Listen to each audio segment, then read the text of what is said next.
Good morning, children.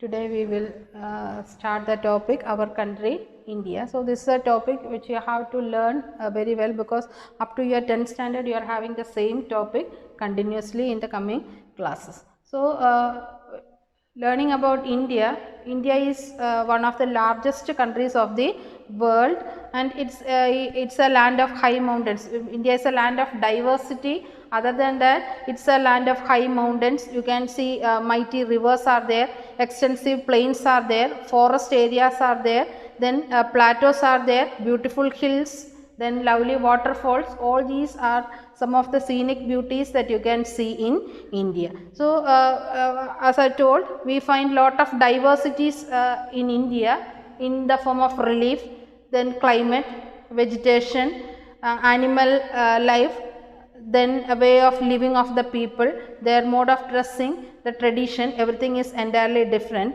So we find a lot of diversity in India, and you say India, or you call India as a land of diversity. But in India there is unity in diversity. That means even though there are lot of diversities, differences in India, you can see there is unity. Now speaking about the location and size of India, India lies to the south of Asia.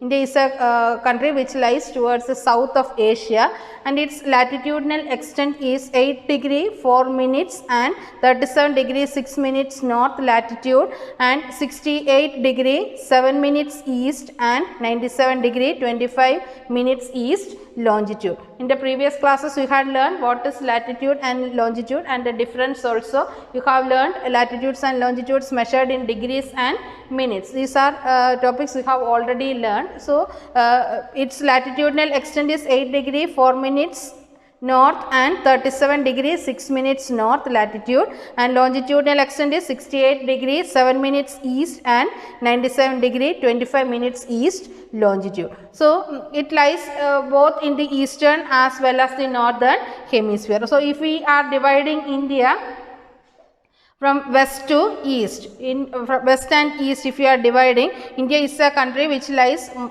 in the eastern hemisphere, in the eastern part of Asia, in the northern hemisphere. Now topic of cancer divides India into two equal halves. Two equal halves means it is divided into two, that is the northern India and the Deccan and the Peninsular India. Now which are the boundaries of India? In the northern hemisphere it is bounded by the Himalayas. In the west it is bounded by Arabian Sea. In the east it is bounded by Bay of Bengal, and in the south you have the Indian Ocean. This you will be making it thorough when you learn the atlas. With the help of atlas in Zoom class, I will be showing you the boundaries on the map.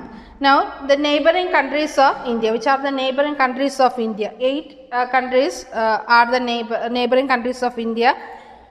They are Pakistan, Afghanistan, China, Nepal, Bhutan, Bangladesh, Myanmar and Sri Lanka. These are the neighboring countries of India. Now in the western part you have Pakistan and Afghanistan. In the north we have China, Nepal and Bhutan, and in the east we have Myanmar and Bangladesh. And Sri Lanka is separated from India by a small strait which is called as the Park Strait. Strait is a small piece of land which connect two land bodies in between water. So Park Strait is the one which connects India and Sri Lanka. So in the next class we will be learning the remaining portions of our country. Thank you.